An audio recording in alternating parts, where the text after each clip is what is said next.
इस चैनल में आपको स्वागत करते हैं। आज हम अलीफ लैला कहानी का तीसरा भाग देखेंगे।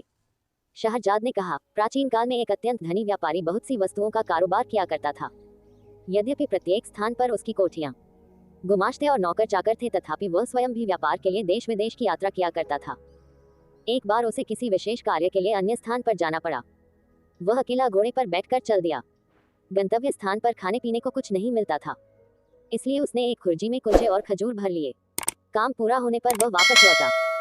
चौथे दिन सवेरे अपने मार्ग से कुछ दूर सघन वृक्षों के समीप एक निर्मल तड़ाग देखकर उसकी विश्राम करने की इच्छा हुई। वह घोड़े से उतरा और तालाब के किनारे बैठकर कुलचे और खजूर खाने लगा। जब पेट भर गया तो उसने जगह साफ करने के लिए खजूरों की गुठलियां इधर उधर फेंक दी और आराम करने लगा। इतने में उसे एक महाभयंकर दैत्य अपनी ओर बड़ी सी तलवार खींचे आता दिखाई दिया। पास आकर दैत्य क्रोध से गरज कर बोला, इधर आ, तुझे मारूंगा। व्यापारी उसका भयानक रूप देखकर और गर्जन सुनकर कांपने लगा और बोला, स्वामी, मैंने क्या अपराध किया है कि आप मेरी हत्या कर रहे हैं? दैत्य ने कहा, तूने मेरे पुत्र की हत्या की है, मैं तेरी हत्या करूंगा। व्यापारी ने कहा, मैंने तो आपके पुत्र को देखा भी नहीं, मैंने उसे मारा किस तरह?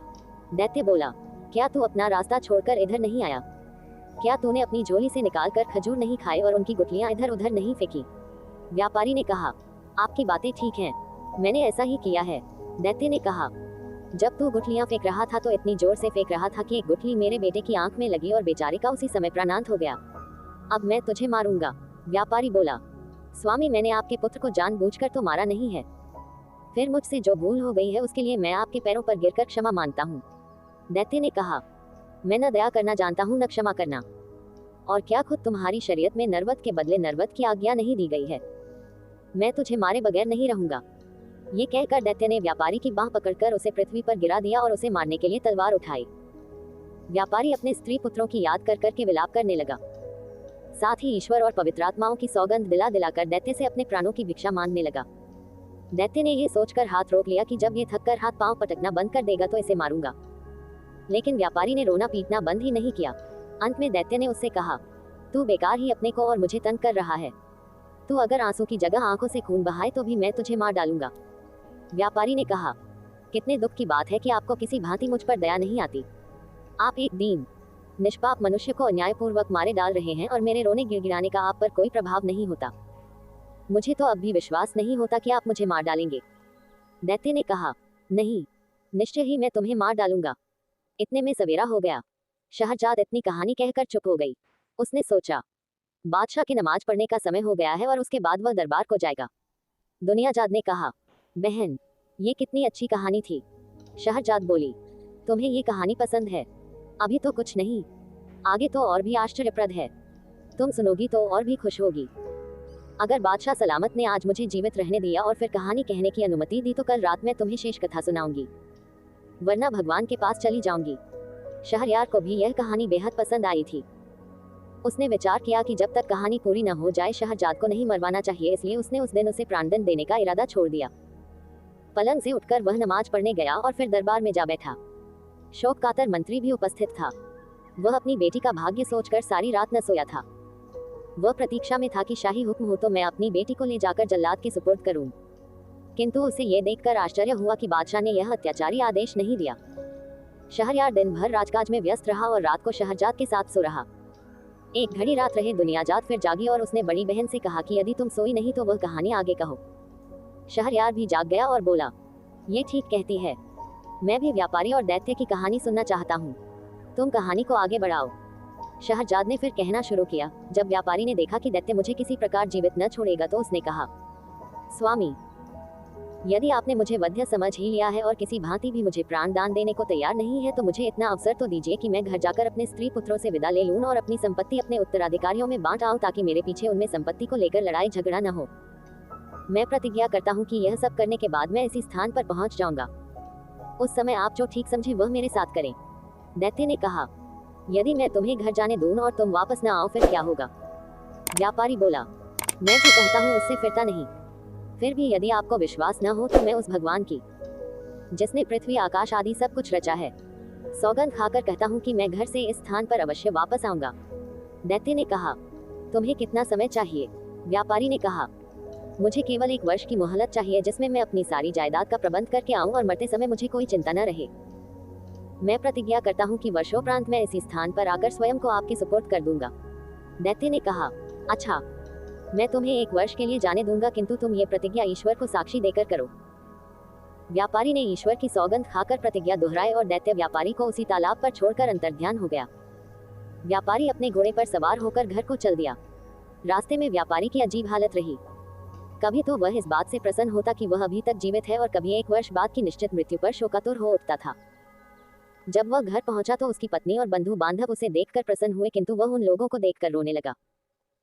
वे लोग उसके विलाप से समझे कि उसे व्यापार में कोई भारी घाटा हुआ है या कोई और प्रिय वस्तु उसके हाथ से निकल गई है जिससे उसका धैर्य जाता रहा है। जब व्यापारी का चित्त संभला और उसके आंसू थमे तो उसकी पत्नी ने कहा, हम लोग तो तुम्हें देखकर प्रसन्न हुए हैं, तुम क्यों इस तरह रो धो रहे हो? व्यापारी ने कहा, रो धो नहीं तो और क्या करूं, मेरी जिंदगी 1 ही वर्ष की और है। फिर उसने सारा हाल बताया और दैत्य के सामने ईश्वर को साक्षी देकर की गई अपनी प्रतिज्ञा का वर्णन किया। ये सारा हाल सुनकर वे सब भी रोने पीटने लगे। विशेषतः उसकी पत्नी सिर पीटने और बाल नोचने लगी और उसके लड़के बच्चे ऊंचे स्वर में विलाप करने लगे। वह दिन रोने पीटने ही में बीता। दूसरे दिन से व्यापारी ने अपना सांसारिक कार्य आरंभ कर दिया। उसने सबसे पहले अपने ऋणदाताओं का धन वापस किया। उसने अपने मित्रों को बहुमूल्य भेंटें दी, फकीरों साधुओं को जी भर कर दान किया, बहुत से दास दासियों को मुक्त किया। उसने अपनी पत्नी को यथेष्ट धन दिया, अभ्यस्त बेटे बेटियों के लिए अभिभावक नियुक्त किए और संतानों में संपत्ति को बांट दिया। इन सारे प्रबंधों में 1 वर्ष बीत गया और वह अपनी प्रतिज्ञा निभाने के लिए दुखी मन से चल दिया। अपने कफन दफन के खर्च के लिए उसने कुछ रुपया अपने साथ रख लिया। उसके चलते समय सारे घर वाले उससे लिपट कर रोने लगे और कहने लगे कि हमें भी अपने साथ ले चलो ताकि हम भी तुम्हारे साथ प्राण दे दें। व्यापारी ने अपने चित्त को स्थिर किया और उन सबको धैर्य दिलाने के लिए कहने लगा, मैं भगवान की इच्छा के आगे सिर झुका रहा हूँ, तुम लोग भी धैर्य रखो। ये समझ लो कि एक दिन सभी की मृत्यु होनी है, मृत्यु से कोई भी नहीं बच सकता, इसलिए तुम लोग धैर्यपूर्वक अपना काम करो। अपने सगे संबंधियों से विदा लेकर व्यापारी चल दिया और कुछ समय के बाद उस स्थान पर पहुंच गया जहां उसने दैत्य से मिलने को कहा था। वह घोड़े से उतरा और तालाब के किनारे बैठकर दुखी मन से अपने हत्यारे दैत्य की राह देखने लगा। इतने में एक वृद्ध पुरुष एक हिरनी लिए हुए आया और व्यापारी से बोला, तुम इस निर्जन स्थान में कैसे आ गए? क्या तुम नहीं जानते कि बहुत से मनुष्य धोखे से इसे अच्छा विश्राम स्थल समझते हैं और यहाँ आकर दैत्यों के हाथों भांति भांति के दुख पाते हैं? व्यापारी ने कहा, आप ठीक कहते हैं, मैं भी इसी धोखे में पड़कर एक दैत्य का शिकार होने वाला हूँ। ये कहकर उसने बूढ़े को अपना सारा वृतांत बता दिया। बूढ़े ने आश्चर्य से कहा, ये तुमने ऐसी बात बताई जैसी संसार में अब तक किसी ने नहीं सुनी होगी। तुमने ईश्वर की जो सौगंध खाई थी उसे पूरा करने में प्राणों की भी चिंता नहीं की। तुम बड़े सत्यवान हो और तुम्हारी सत्यनिष्ठा की जितनी प्रशंसा की जाए कम है। अब मैं यहाँ ठहर कर देखूंगा कि दैत्य तुम्हारे साथ क्या करता है। वे आपस में वार्तालाप करने लगे। इतने ही में एक और वृद्ध पुरुष आया जिसके हाथ में रस्सी थी और 2 काले कुत्ते उस रस्सी से बंधे हुए थे। वह उन दोनों से उनका हालचाल पूछने लगा। पहले बूढ़े ने व्यापारी का संपूर्ण वृतांत कहा और यह भी कहा कि मैं आगे का हालचाल देखने यहाँ बैठा हूँ। दूसरा बूढ़ा भी यह सब सुनकर आश्चर्यचकित हुआ और वहीं बैठकर दोनों से बातें करने लगा। कुछ समय के उपरांत एक और बूढ़ा एक खच्चर लिए हुए आया और पहले 2 बूढ़ों से पूछने लगा कि यह व्यापारी इतना दुखी होकर यहाँ क्यों बैठा है। दोनों ने उस व्यापारी का पूरा हाल कहा। तीसरे वृद्ध पुरुष ने वहां ठहरकर इस व्यापार का अंत देखने की इच्छा प्रकट की, अतः वह भी वहां बैठ गया। अभी तीसरा बूढ़ा अच्छी तरह सांस भी नहीं ले पाया था कि उन चारों व्यक्तियों ने देखा कि सामने के जंगल में एक बड़ा गहन धूमपुंज उठ रहा है। वह धुएं का बादल उनके समीप आकर गायब हो गया। वे लोग आश्चर्य से आंखें मल ही रहे थे कि एक अत्यंत भयानक दैत्य उपस्थित हो गया। उसके हाथ में तलवार थी और उसने व्यापारी से कहा, उठकर इधर आ, मैं तुझे मारूंगा, तूने मेरे बेटे को मारा है। ये सुनकर व्यापारी और तीनों बूढ़े कांपने लगे और उच्च स्वर में विलाप करने लगे। उन सब के रोने चिल्लाने से जंगल गूंज उठा, किंतु दैत्य व्यापारी को पकड़कर एक ओर ले ही गया। हिरनी वाले बूढ़े ने ये देखा और वह दौड़कर दैत्य के पास पहुंचा और बोला, दैत्य महाराज, मैं आपसे कुछ निवेदन करना चाहता हूँ। आप अपने क्रोध पर कुछ देर के लिए संयम रखें। मेरी इच्छा है कि मैं अपनी और इस हिरनी की कहानी आपको सुनाऊं, किंतु कहानी के लिए एक शर्त है। यदि आपको ये कहानी विचित्र लगे और पसंद आए तो आप इस व्यापारी का 1/3 अपराध क्षमा कर दें। दैत्य ने कुछ देर तक सोचकर कहा, अच्छा, मुझे तुम्हारी शर्त स्वीकार है, कहानी कहो। ऐसी ही इंटरेस्टिंग वीडियो देखने के लिए इस चैनल को सब्सक्राइब करें, लाइक करें, शेयर करें और कमेंट करना मत भूलिए। इस वीडियो को पूरा देखने के लिए धन्यवाद।